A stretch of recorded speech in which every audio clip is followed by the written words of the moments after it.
मधुपुर नामक एक सुंदर गांव में जयंत और मानसा नामक पति पत्नी रहते थे।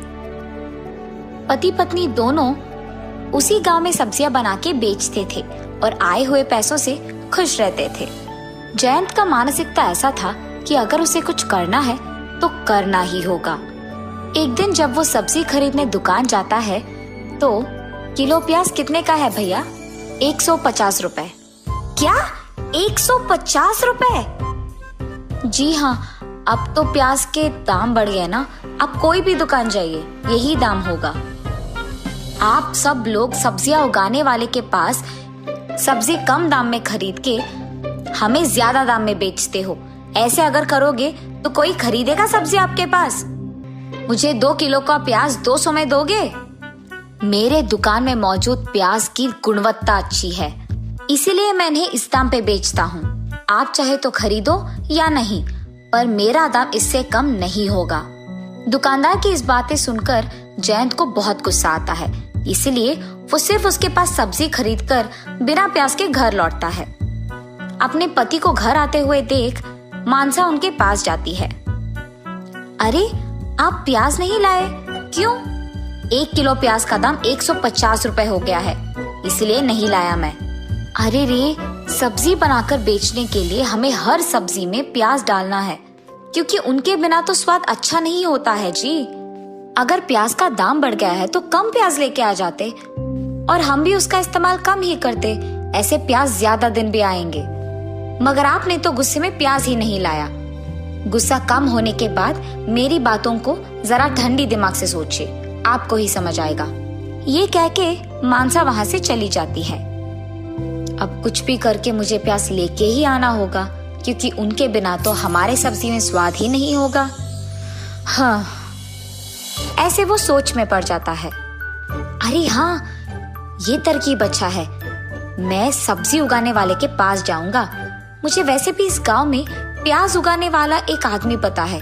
उसके पास जाके मैं प्याज खरीदूंगा, तब कम दाम में ज्यादा प्याज मिल जाएंगे। बहुत दूर होने के बावजूद भी जयंत उस सब्जी उगाने वाले के पास जाता है।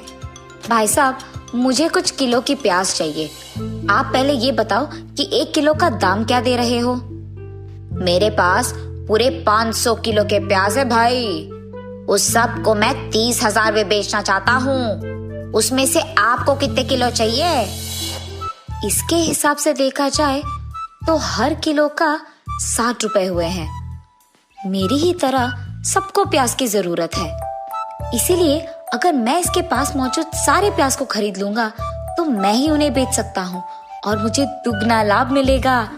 हाँ भाई साहब, आपके पास मौजूद सारे प्याज को कल मैं आके खरीद लूंगा। ऐसे कहकर वो खुशी खुशी अपने घर चले जाता है। लेकिन मुझे सबकी ही तरह दुकान के बजाय कुछ और तरीके से, कुछ नए तरीके से इन प्याज को बेचना होगा। यही सोचते हुए वो अपने घर पहुंचता है। हाँ, अगर मैं एक ऑनियन बैंक शुरू करूंगा तो जो भी पहले आते हैं बिना देरी के उनको मैं उनका हिसाब दे दूंगा, और वो भी कम दाम पे, तो सभी मेरे ही पास आएंगे ना।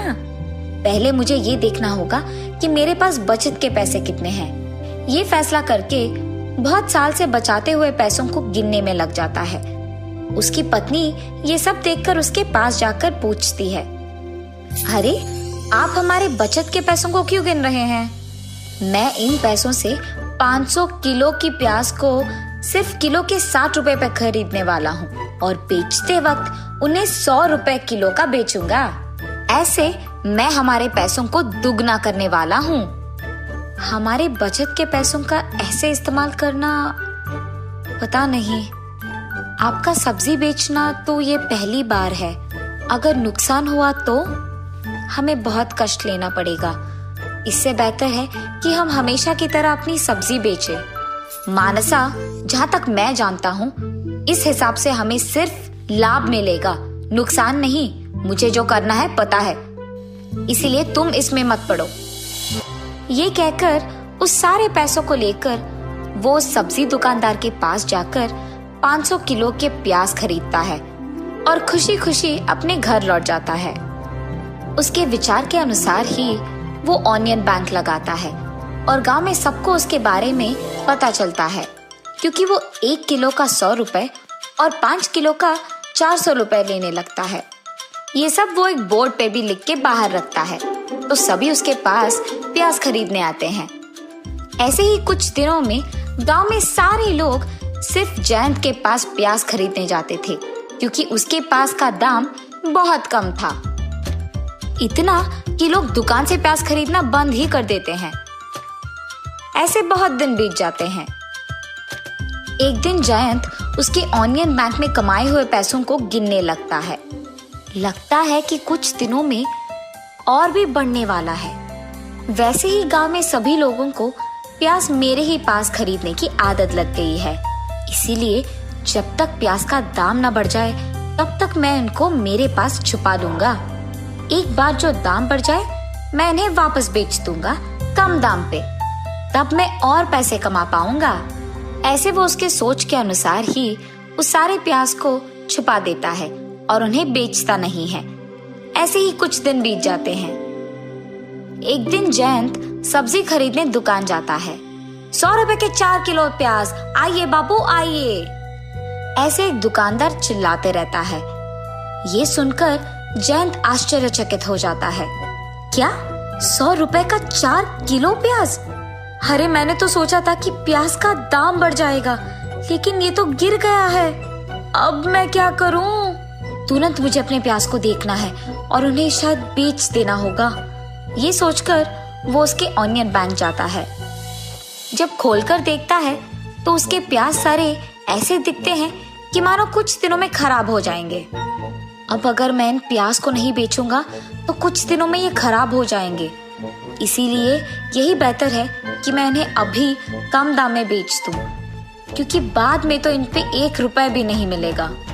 और ऐसे वो सारे प्याज को कम दाम में बेचकर निराश होकर अपने घर की ओर बढ़ता है। घर पहुंचने के बाद जब वो आए हुए पैसों की गिनती करता है तो वो बहुत दुखी होता है, क्योंकि अब उसको नुकसान आया है। उसको निराश देख उसकी पत्नी जयंत के पास जाती है। अरे आप ऐसे दुखी क्यों बैठे हैं जी? अगर उसी दिन मैं तुम्हारा बात सुना होता था ना मानसा, तो आज हमारे बचत के पैसे ऐसे वृथा नहीं होते और मैं ऐसे दुखी नहीं होता। ये सब मेरे वजह से हुआ। ये कहते हुए प्याज बेचकर आए हुए पैसों को उसकी बीवी को दिखाता है और बहुत दुखी होता है। आपके दुखी होने से गुजरा वक्त तो वापस नहीं आएगा ना? चलिए छोड़िए, जो हो गया सो हो गया। अब तो आप जान चुके हैं ना, आपको आपकी गलती के एहसास हो गया है और वही बहुत है। चलिए हमेशा की तरह हमारी सब्जी का दुकान ही चलाते हैं। आइंदा सोच समझकर फैसला लीजिएगा, ठीक है?